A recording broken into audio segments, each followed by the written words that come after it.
New Hope, Georgia, 4 de abril de 1977. Alô? Meu marido me ligou e disse, querida, vem tempo feio por aí. Meninos, entrem agora! O tempo vai piorar. Uma das piores tempestades dos últimos anos está se movimentando pelo sul. Sadie Hurst corre com seus filhos para um lugar seguro. Ouvimos um barulho enorme. Quando cheguei aos últimos degraus da escada do porão para fechar a porta, vi um reflexo vermelho como fogo na porta. E foi então que vi o que estava acontecendo. 72 pessoas morrem quando um DC-9 da Southern Airways despenca do céu.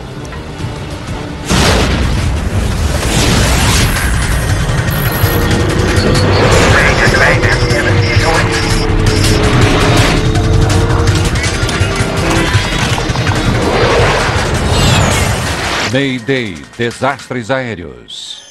Esta é uma história real, baseada em relatórios oficiais e relatos de testemunhas. Cartão de embarque? Tempestade de granizo. Obrigada.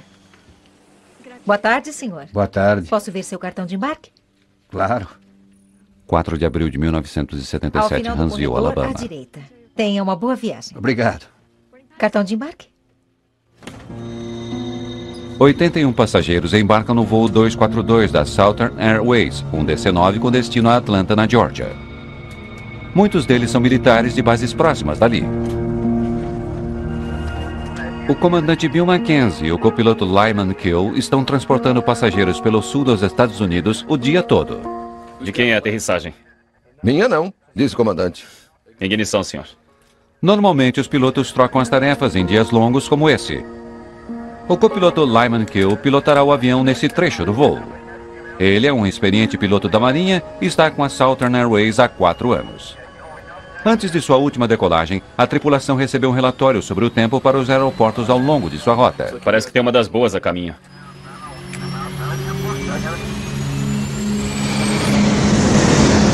O DC-9 surgiu em 1965 para voar percursos, em geral, curtos. Seus 2 motores são montados na fuselagem traseira e não nas asas. Ele foi projetado para decolagem em pistas mais curtas. Tínhamos um dia com 13 aterrissagens, muitas paradas curtas. Cerca de 20 a 30 minutos de viagem entre elas. Era uma espécie de excursão para o sul. O céu esteve limpo durante toda a tarde, mas o tempo está piorando. A tripulação está preparada para a turbulência. Estava chovendo em Huntsville e eles disseram o tempo vai estar ruim, não sirvam. Por isso não servimos de Huntsville até Atlanta, que é um percurso curto. E foi bom não estarmos servindo. Fiquei um pouco surpreso pelo fato de decolarmos naquele momento. Realmente achei que fôssemos parar no final da pista e esperar um pouco, pois o tempo parecia ruim. Mas paramos e imediatamente decolamos. Às 15h54, o DC-9 decola sob chuva forte. A curta viagem até Atlanta deveria levar apenas 25 minutos. Enquanto o 242 da Southern Airways voa partindo de Huntsville, o Serviço de Meteorologia Nacional rastreia um tempo muito pior do que os pilotos esperavam. Tornados estão atingindo o solo por todo o sul. O tempo no sudeste dos Estados Unidos pode ser muito imprevisível. Muita umidade e altas temperaturas são receita para tempestades. E então, com todo aquele tipo de umidade no ar e todo o aquecimento, vão haver tempestades bem grandes, juntamente com chuvas pesadas, granizo, gelo nas asas e ventos fortes. E, claro, tornados que serão gerados por aquele tipo de ação. O controle de tráfego aéreo de Huntsville tem uma certa preocupação a respeito da tempestade que se aproxima. Southern Airways 242, estou traçando uma linha de condições atmosféricas que parece ser de moderada a possíveis precipitações pesadas, começando a cerca de 5 milhas à frente. Certo, estamos na chuva agora. Não parece mais pesada do que a que enfrentamos agora, não? Não se trata de uma massa compacta, mas parece ser um pouquinho mais pesada do que a que vocês enfrentam agora. Em 1977, a maioria das empresas aéreas estavam equipadas com o radar meteorológico Bendix. Os pilotos são treinados para evitar regiões que apareçam claras no radar, onde há luz, há mau tempo. Não consigo interpretar isso, parece chuva. O que acha? Há um buraco? Tem um buraco ali. É só o que eu vejo. Os pilotos identificam uma área escura em seu radar, uma passagem através da tempestade. Eles pretendem navegar entre um imenso centro de tempestade a mais de 14 mil metros. Tivemos imagens de radar muito boas. Acredito que ali, na frente, as próximas milhas devem ser o melhor caminho. Mas, à medida que vão em direção ao sistema de tempestade, eles recebem um relatório inquietante do controle de tráfego aéreo de Memphis. Atenção todas as aeronaves. SIGMET, Tennessee, sul da Louisiana, Mississippi. SIGMET é a abreviatura em inglês para informação meteorológica importante, um aviso aos pilotos que condições atmosféricas perigosas estão em sua região. Aí vamos nós. Se segura!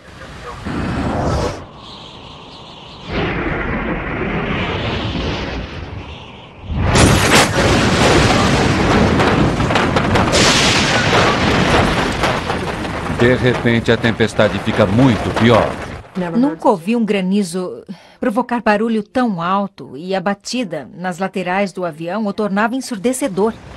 Por favor, mantenham os cintos. Logo devemos sair dessa situação. Granizo do tamanho de bolas de beisebol atingem o DC-9, quebrando o para-brisa do avião. Os pilotos do voo 242 da Southern tinham de falar mais alto para serem ouvidos acima do barulho infernal dessa tempestade de granizo que estava golpeando o avião.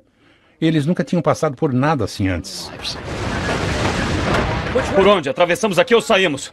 Eu não sei como passar por isso, Bill. Eu sei. Você vai ter que sair. Bem através daquela faixa. Tudo limpo à esquerda. Acho que agora vamos conseguir atravessar por ali. Mackenzie e Keely buscam desesperadamente uma rota de fuga da tempestade, mas ao fazerem isso a situação fica ainda mais grave. O avião perde toda a sua energia elétrica.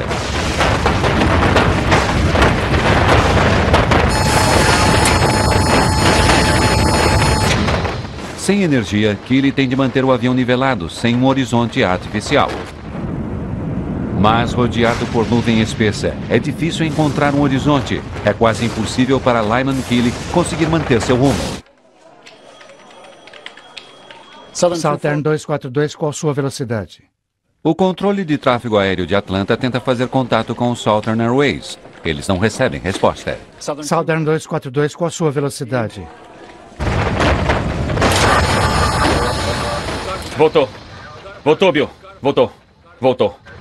Depois de 36 segundos no escuro, a energia está de volta. Os instrumentos voltam a funcionar e o rádio começa a transmitir novamente.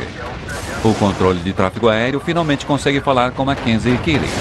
Mantenham 15000 se me compreendem. Mantenham 15000 Southern 242. O voo 242 da Southern Airways foi orientado a voar a 4.600 metros. Mas o avião caiu para quase 4.200 metros. Estamos tentando subir. Enquanto eu olhava para fora, para a parte da frente do motor esquerdo, eu podia ver que o granizo continuava a golpear cada vez mais a cobertura ao redor do motor e o cone no centro do motor. E o motor começava a fazer ruídos, como se estivesse parando.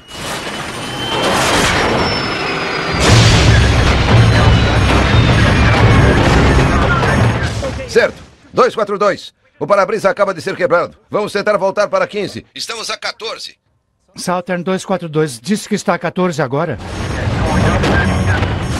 O motor esquerdo não funciona. O motor esquerdo pifou. Você perdeu um motor e está com o para-brisa arrebentado? É isso sim. Oh, meu Deus. O outro motor também está parando. O outro motor também está parando. Agora eles estão sem os dois motores. Esse DC-9 é um planador e está caindo a 56 pés por segundo.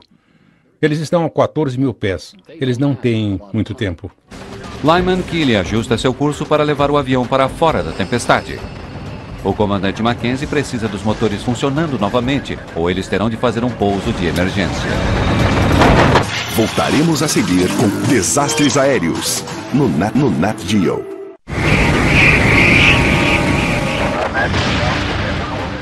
Sem os motores, o voo 242 da Southern Airways está despencando dos céus. E há ainda uma outra consequência terrível devido à falha do motor. Normalmente, os motores geram eletricidade para os instrumentos, rádios e parte hidráulica. Sem os motores, todos esses sistemas deixam de funcionar. A APU está ligada. A APU, Unidade de Força Auxiliar, é um gerador de energia extra que irá fornecer energia elétrica ao avião. Mas ele vai levar mais de 2 minutos até gerar essa energia.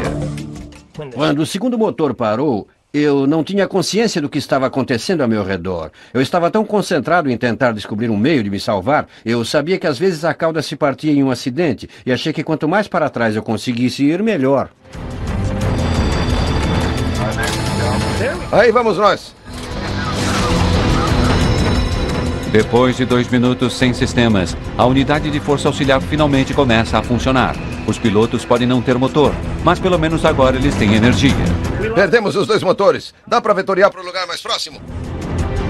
O comandante Mackenzie precisa de direções para um aeroporto. O voo só conseguirá ficar no ar por mais 6 minutos. A base da Força Aérea de Dobbins fica a 32 quilômetros de distância. Ela tem uma pista longa o suficiente para um DC-9 e tem também um completo serviço de emergência. Southern 242, entendido. Vire à direita em direção a 1001. Haverá vetores para Dobbins para uma aproximação direta na pista 11. Como está o tempo em Dobbins? E a que distância? Qual a distância? Lyman Keely conhece muito bem a base da Força Aérea de Dobbins. Ele treinou ali e hoje ela é sua base de operações como piloto da reserva da Marinha. Ele aterrissava lá frequentemente. Informe emergência, Bill. Nesse momento, a familiaridade de Keely com Dobbins é a única vantagem que essa tripulação tem. A menos de 16 quilômetros de distância está a cidade de New Hope, na Geórgia. Sadie Hurst não vê sinais de uma tempestade se aproximando. Estava um dia absolutamente lindo. As crianças estavam brincando lá fora, estavam andando de bicicleta para cima e para baixo na rua.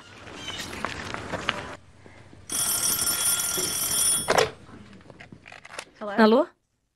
Oi, é você? Meu marido trabalhava em Atlanta e mantinha seu rádio na estação de Huntsville. E ele me ligou e disse, querida, há um mau tempo a caminho. Ele disse, você precisa chamar as crianças para dentro.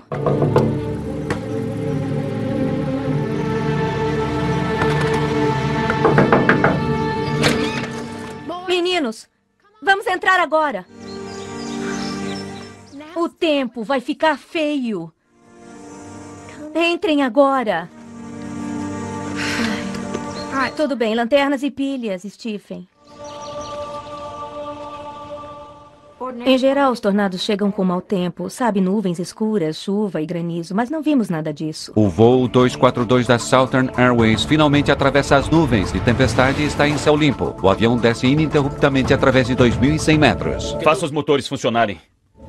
Quando os motores pararam, a carga de trabalho na cabine aumentou significativamente. Nesse momento, em especial, o copiloto era, entre aspas, quem pilotava o avião. Era ele quem, de fato, estava manipulando os controles do voo e manobrando o avião. Por outro lado, o comandante estava analisando a lista de verificação e tentando solucionar os problemas. Ouça, perdemos os 2 motores e eu não posso lhe dizer quais as implicações disso. Temos apenas 2 motores. A que distância estamos de Dobbins agora? Southern 242. 19 milhas. Vocês têm um motor funcionando agora? Negativo. Estamos sem motores. Eu não sabia o que estava errado, mas sabia que alguma coisa estava errada. Abri a porta da cabine apenas para dizer que estávamos prontos para o que fosse. Não instala essa coisa. Não, não vou. Bill, o que está vendo? Agora não, Katy. Senta. Era possível ver que eles estavam com medo. Eu entendi isso simplesmente pelo som da voz deles. Por isso concluí que alguma coisa perigosa estava ocorrendo, mas eu não tinha ideia do que. Descendo para apenas 1.400 metros, o avião ainda está a 27 quilômetros da base aérea de Dobbins. Pergunte a ele se há alguma coisa entre aqui e Dobbins. Como é? Pergunte a ele se há alguma coisa entre aqui e Dobbins. Algum aeroporto entre nossa posição e Dobbins? Southern 242, não senhor, o aeroporto mais próximo é Dobbins. O copiloto Lyman Keely não acredita que consiga levar o DC-9 até a base da Força Aérea de Dobbins. Ele perdeu altitude demais. Duvido que a gente consiga, mas estamos tentando tudo para ver se conseguimos. Entendido. Bom, a Cartersville, vocês estão a cerca de 10 milhas ao sul de Cartersville, 15 milhas a oeste de Dobbins. Keely precisa de um aeroporto mais próximo. Cartersville parece uma boa opção. Pegue a direção de lá, sim. Teremos de ir para lá. Pode nos dar um vetor para Cartersville? Está bem, vire à esquerda, em direção a 360 e estará no vetor direto para Cartersville. Os controladores de tráfego aéreo em Atlanta não veem outra opção. Eles direcionam o voo 242 para o aeroporto de Cartersville. Enquanto os pilotos procuram o aeroporto, os comissários de bordo ainda não sabem para que tipo de aterrissagem se preparar. Eles não falaram comigo. Quando apareci na porta, todo o para-brisa estava rachado. O que fazemos? Acho que perdemos os 2 motores. Foi o que pensei. Certo. Cat, já orientou todos os seus passageiros? Uhum.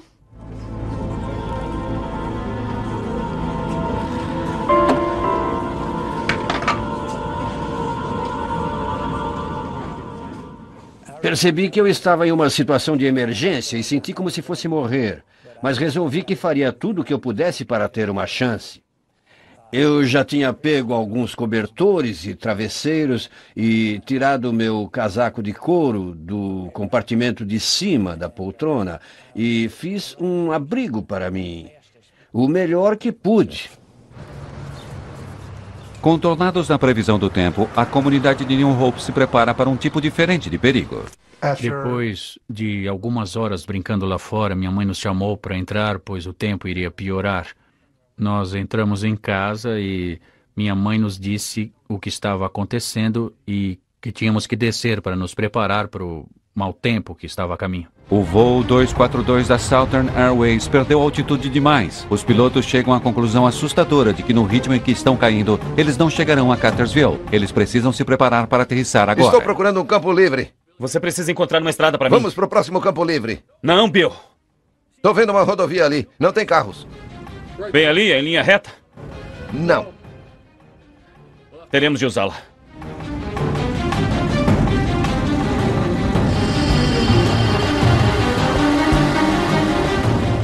Lyman Keely resolve descer com o avião sobre uma rodovia rural, a Georgia State Highway 92. O comandante Mackenzie entra em contato por rádio com o controle de tráfego aéreo de Atlanta e dá a má notícia. Vamos descer em uma estrada. Não temos opção. O tempo se esgota para o voo 242 da Southern Airways. Santo Deus! Sem os motores, o piloto Lyman Keely alinha a aeronave para um pouso de emergência na rodovia que atravessa New Hope, Georgia. Flaps. Abaixados para 50. Meu Deus, Bill. Espero que a gente consiga. Sem treinamento para aterrissar um DC-9 sem os motores, a tentativa do copiloto Lyman Keely é totalmente improvisada. Lyman Keely é um jovem que acabara de voltar do campo de prova do Sudoeste Asiático, onde ele era um aviador naval. Ele aprendeu as minúcias de se aterrissar um avião de carga balançando, arfante, no sul do Mar da China, no meio da noite. E agora ele estava diante de um teste ainda maior, o maior teste que ele havia enfrentado em sua vida como aviador. Vou aterrissar bem sobre aquele sujeito. Tem um carro na frente. Consegui. Consegui agora. Consegui.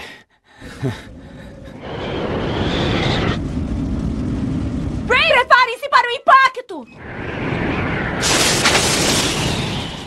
O voo da Southern Airways toca o solo da State Highway 92. Quando o avião tocou o solo pela primeira vez, foi muito bom, foi tranquilo e parecia que ia dar certo e tudo ficaria bem. E então ele voltou a subir e caiu.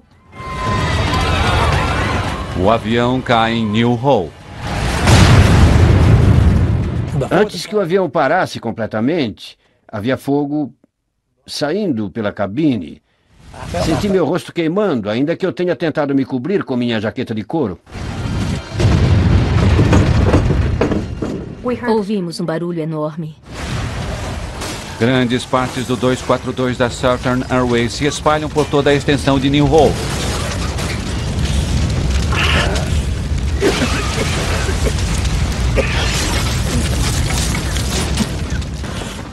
Vamos...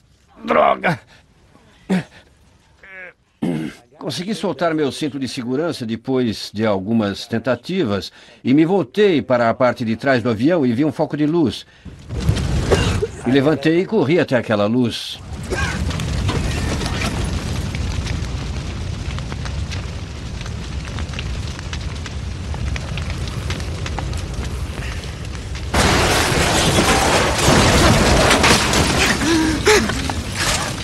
Eu não conseguia acreditar que estava vivo. Simplesmente não conseguia acreditar. O lugar onde vi que eu estava depois que acordei era indescritível. Eu estava sentada próxima à porta de entrada da frente. Tínhamos um armário para casacos ao lado dela e a parede de trás onde minha poltrona estava presa. Aquelas 3 paredes haviam caído e formado como uma pequena área triangular. Espaço suficiente somente para eu ficar ali dentro. E eu conseguia ver um feixe de luz e pensei, vou chegar até aquela luz de qualquer jeito. A comissária Sandpour também escapa com segurança e consegue ajudar os demais.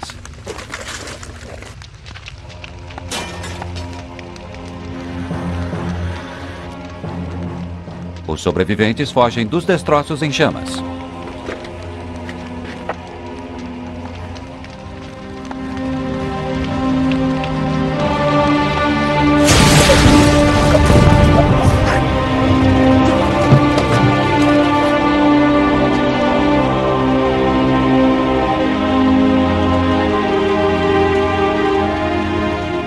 Quando cheguei aos últimos degraus do porão para fechar a porta, vi um reflexo vermelho, como se fosse fogo na porta.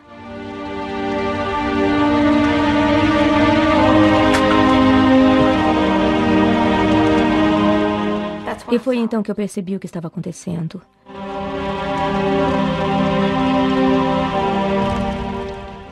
Vi fumaça e fogo.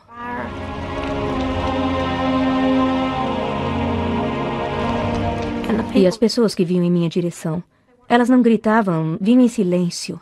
Havia fogo por toda parte e eu consegui ver pessoas correndo em direção a uma casa.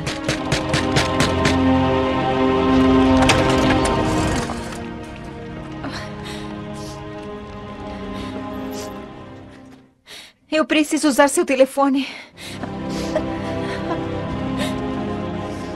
Eu queria ligar para Southern ou para alguém e dizer: acabamos de aterrissar e precisamos de ajuda. Aquilo se tornou uma confusão. Elas continuavam vindo.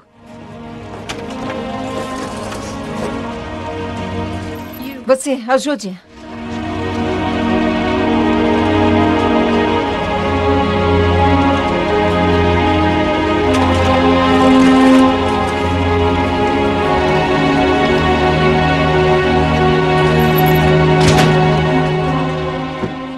Eu voltei para a cozinha e eu estava rodeada de pessoas. Sabiam que estavam em uma casa e acho que se sentiram seguras e precisavam de ajuda. Eu ainda estava muito nervosa, ainda tentava me movimentar o mais rápido possível e fazer o máximo que pudesse naquele momento.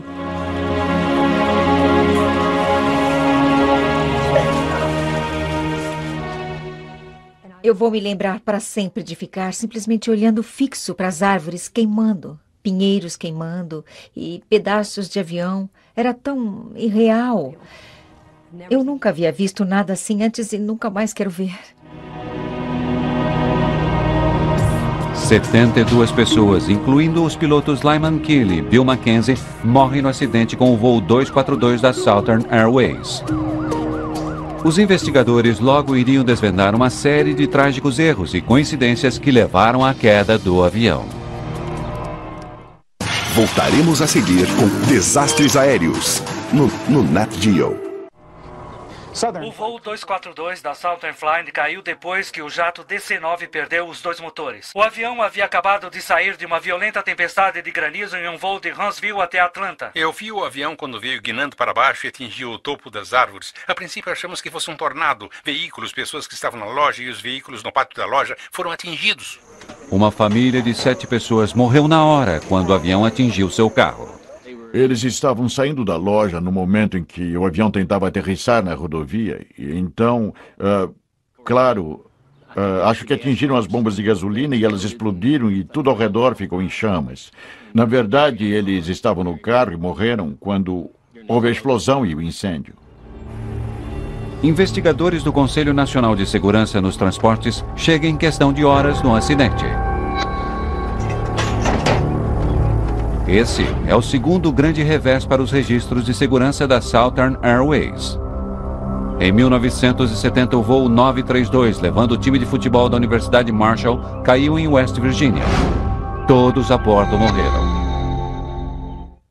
Para muitas perguntas, os investigadores precisavam encontrar respostas. As duas principais que precisavam ser respondidas pelo conselho eram quais as condições do tempo e o que levou ambos os motores, num avião de 2 motores, a pararem, levando os pilotos a terem de fazer uma aterrissagem de emergência numa rodovia, numa pequena cidade.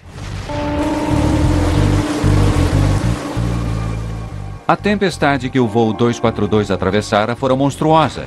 Por que uma tripulação tão familiarizada com o tempo no sul fora direto para dentro dela? É um buraco, não é? Não está mostrando um buraco, está? Os investigadores ouvem o gravador de voz da cabine em busca de quaisquer pistas sobre as decisões feitas pela tripulação enquanto o avião estava entrando na tempestade. É um buraco, não é? Não está mostrando um buraco, está? Eles ficam sabendo que os pilotos confiaram excessivamente em seu radar de tempo ao se aproximarem da tempestade. Mas o radar parece tê-los enganado. Tudo limpo à esquerda. Agora acho que vamos conseguir atravessar por ali. Uma das limitações do radar que a tripulação do voo 242 estava usando é atenuação de sinal, ou seja, o feixe que é projetado da unidade do radar para verificar o tempo e voltar se difunde. Assim, o que é mostrado na cabine, o quadro para o qual a tripulação está olhando, pode não ser preciso. O radar de tempo envia ondas de rádio. Aquelas ondas batem sobre nuvens de tempestade à frente e voltam para a aeronave. Mas se a precipitação é extremamente intensa, as ondas de rádio podem ser defletidas.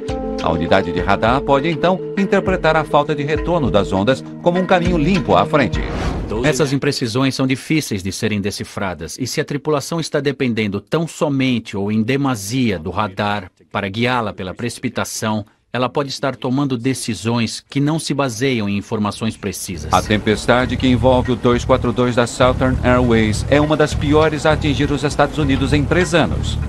A tripulação não encontrou um tornado, mas foi golpeada por uma chuva torrencial e granizo pesado. Por onde? Atravessamos ou saímos? Não sei como passar por isso, Bill. O que Keely e Mackenzie interpretaram como área livre à frente era, na verdade, a parte mais pesada da tempestade. Eles voaram direto para ela. O outro motor também está parando. O outro motor também está parando. Southern 242, repita. Aguarde. Perdemos os 2 motores. Uma vez dentro da tempestade, os motores do DC-9 falharam. Mas o motor turbofan é projetado para ingerir enormes quantidades de chuva e até mesmo granizo. Somente a precipitação não poderia tê-los parado. Os investigadores estudam o que restou dos motores do DC-9 em busca de pistas. Eles precisam saber se alguma falha mecânica levou ambos os motores a falhar dentro da tempestade.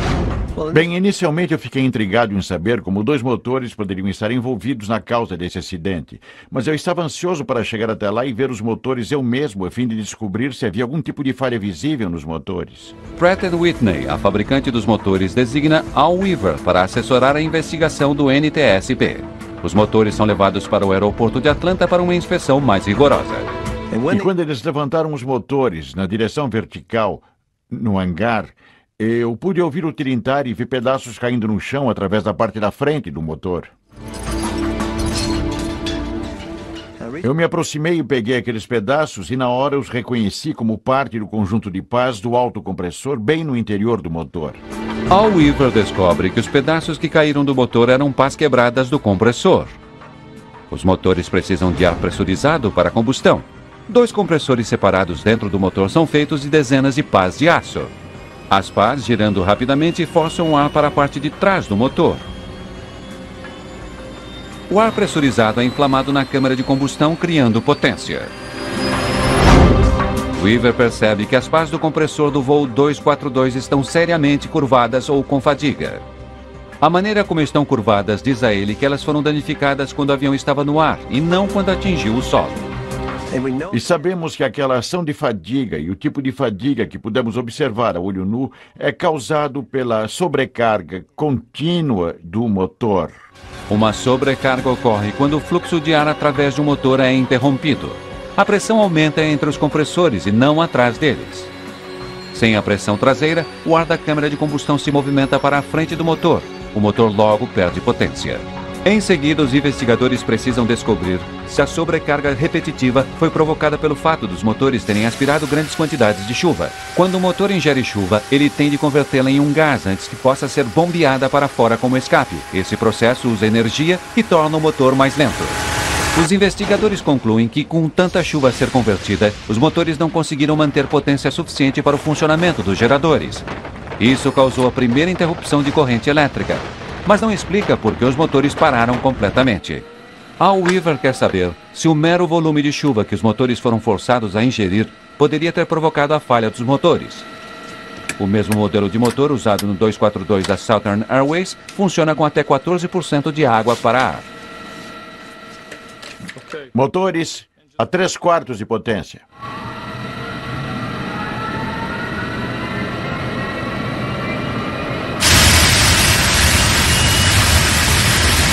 Vamos começar.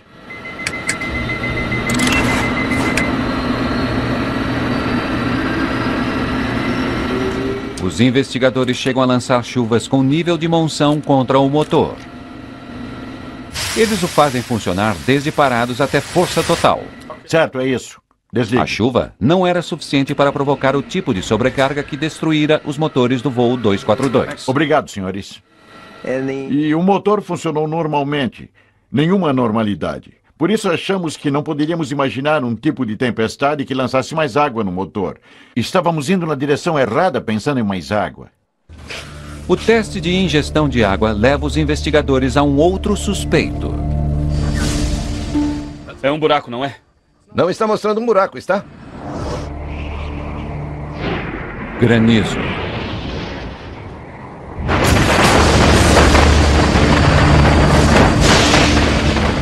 As pessoas que sobreviveram ao acidente dizem ter visto pedregulhos de gelo do tamanho de bolas de beisebol. Isso era violento o bastante para quebrar o para-brisa de 3,5 cm de espessura do avião. Al Weaver descobre danos significativos causados por granizo nas duas carenagens do motor do avião.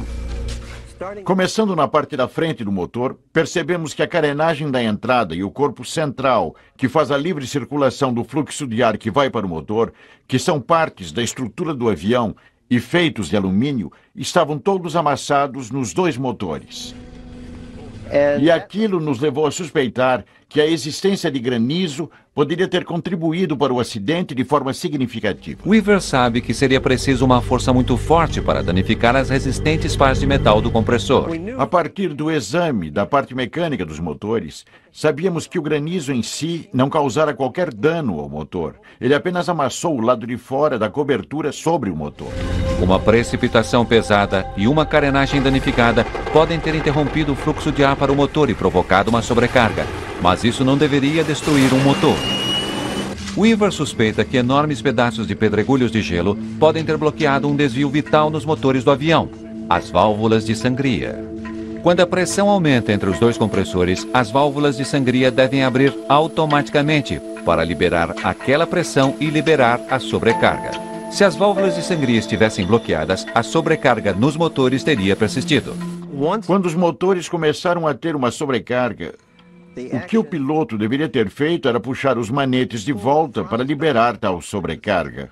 Al Weaver se volta para o gravador de voz da cabine e descobre que as circunstâncias podem ter levado a tripulação a fazer exatamente o oposto. Mantenham 15000 Southern 242. Estamos tentando subir.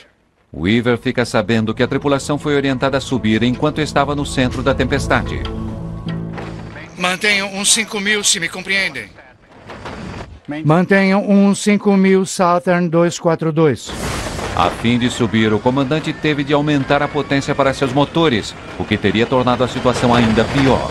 Mas se a sobrecarga não fosse liberada e continuasse, então o motor iria simplesmente se quebrar internamente. Estamos tentando subir. Avançar os manetes só iria piorar a situação. Com suas cavidades de sangria bloqueadas pelo granizo, a pressão aumentou dentro dos motores, curvando as pás do compressor até que elas se estilhaçassem. O motor esquerdo não funciona. O motor esquerdo pifou. E quando as pás se quebram no compressor, então o motor não tem condições de chegar a funcionar novamente. Agora, os investigadores sabem como os pilotos interpretaram equivocadamente a tempestade e como seus motores deixaram de funcionar em função disso. Mas eles não sabem por que os pilotos não foram alertados sobre a existência de uma forte tempestade à sua frente. De quem é a aterrissagem? Minha não, diz o comandante. Ignição, senhor. Quando os pilotos se preparavam para partir de Huntsville, eles realmente tinham um relatório do tempo da Southern Airways, mas a informação já era de horas atrás. Parece que tem uma das boas a caminho. O controle de tráfego da Southern Airways não tinha informações atualizadas. Não haviam feito uma assinatura para o sistema de atualização do Serviço Nacional de Tempo. Eles tinham um contrato com o serviço que exigia que eles discassem para um número para receber a informação. Quando o controlador ligou para aquele número para obter a informação atualizada, a linha estava ocupada e ele não insistiu. E ele não pôde fornecer à tripulação do 242 qualquer tipo de informação atualizada. Southern Airways 242, estou traçando uma linha de condições atmosféricas que parece ser de moderada a possíveis precipitações pesadas, começando a cerca de 5 milhas à frente. Huntsville poderia ter fornecido uma informação melhor sobre o tempo? Sem dúvida. Mas, ao fazerem seu trabalho, forneceram informações sobre o tempo de uma intensa tempestade ou chuva muito forte que estava se movimentando sobre o aeroporto.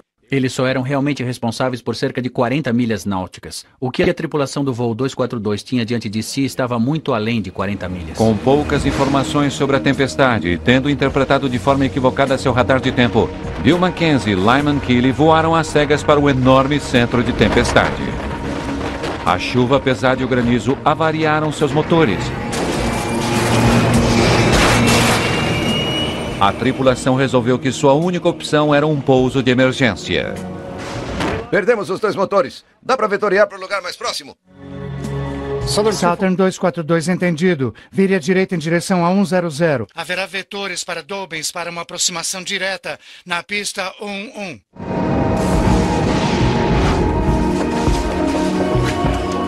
Ao analisarem a rota do voo 242 da Southern Airways, os investigadores descobrem mais um descuido fatal.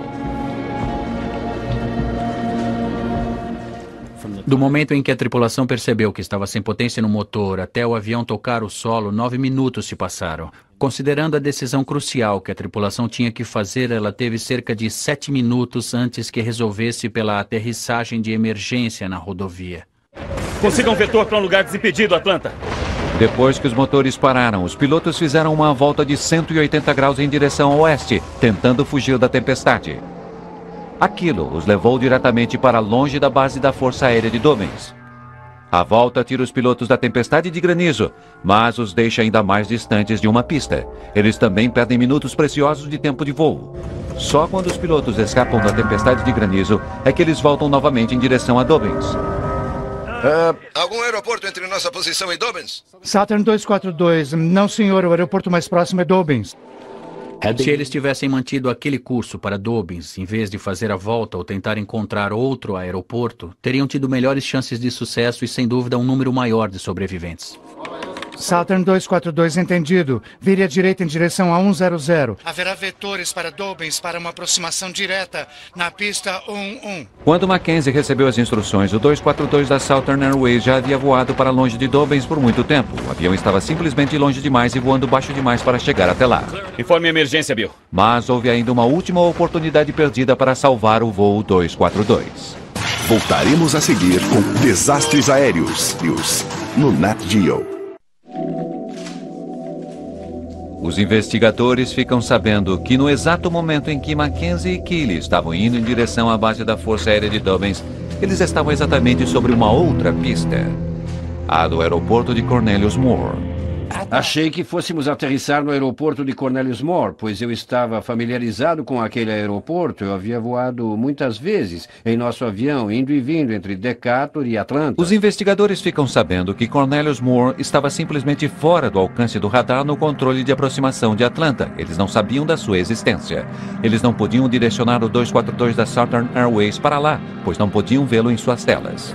Quando fiquei sabendo que os controladores em Atlanta não sabiam a respeito do aeroporto de Cornelius Moore em Cartersville, eu fiquei abalado, pois acho que estávamos a 3 ou 4 milhas daquele aeroporto. Ele tinha uma pista de 1.200 metros, e ainda que alguns dos controladores achassem que era curta demais, ela teria sido certamente melhor do que a rodovia em que aterrissamos.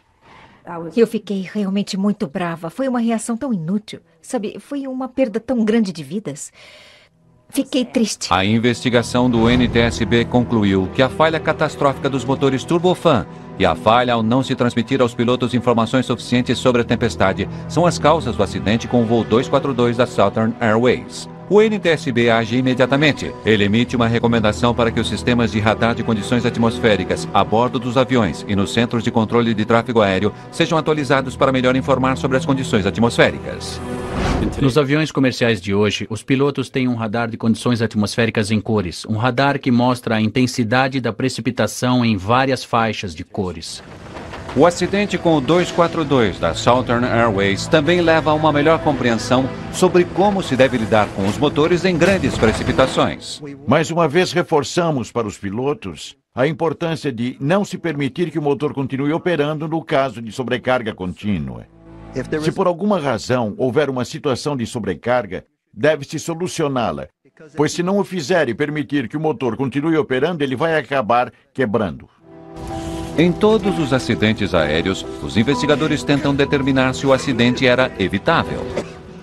Quando se olha para o número de sobreviventes num acidente aéreo, você pode sem dúvida dizer que o projeto da poltrona contribuiu para os aspectos relativos a fatores de sobrevivência. Mas as estatísticas que dizem que sentar na parte da frente do avião é mais seguro, no meio é mais seguro ou na parte de trás é mais seguro, isso não existe. Nesse caso em especial, um passageiro que sobreviveu, Don Foster, pensou rápido e colocou a jaqueta de couro sobre sua cabeça e usou um travesseiro entre seu rosto e a poltrona da frente. Isso provavelmente salvou a vida dele, pois minimizou quaisquer ferimentos que ele pudesse vir a sofrer. Na verdade, o NTSB acredita que se as comissárias de voo tivessem distribuído cobertores e travesseiros aos passageiros, teria havido menos ferimentos em decorrência do acidente. Aprendemos com cada acidente aéreo. Aprendemos com esse. Ficamos sabendo que houve falha na comunicação dentro da FAA, dentro da Southern Airways e mesmo na cabine daquele DC-9. O que acabamos não aprendendo, no entanto, é a lição mais importante de todas, que é o respeito que se deve ter pela mãe natureza e pelo que ela é capaz de fazer. 30 anos se passaram desde que o voo 242 da Southern Airways caiu na pequena comunidade de New Hope, na Geórgia. A cada 10 anos desde o acidente, os sobreviventes da tragédia se reúnem em uma igreja em New Hope. Eles se lembram daqueles que morreram e ajudam uns aos outros a lidar com a tragédia. É um dos mais antigos grupos de sobreviventes desse tipo. Quero lhes dar as boas-vindas a esse serviço hoje, para lembrar o 4 de abril de 1977, quando o voo 242 da Southern Airways caiu aqui na comunidade de New Hope. Earl D. Johnson. Lyman Kill Jr. William Wade Mackenzie. Earl C. Griffin Jr. Depois do acidente, passei momentos difíceis tentando entender como consegui sobreviver. E depois de alguns meses, deixei de me preocupar. Senti como se eu tivesse tido uma segunda chance. Senti como que a família era mais importante. Divertir-se era mais importante.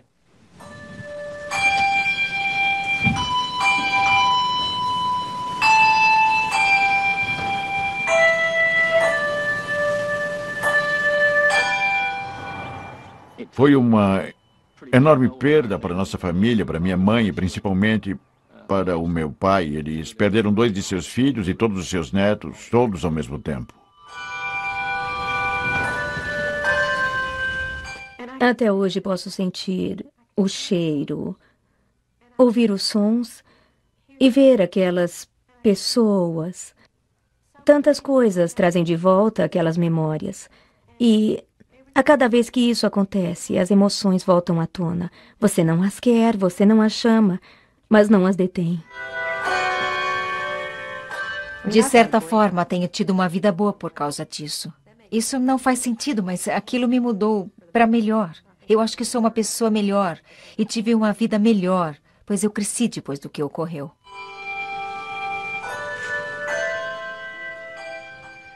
Que esta cerimônia de fato possa honrar nossos entes queridos e que possa trazer conforto e paz a nós que ficamos.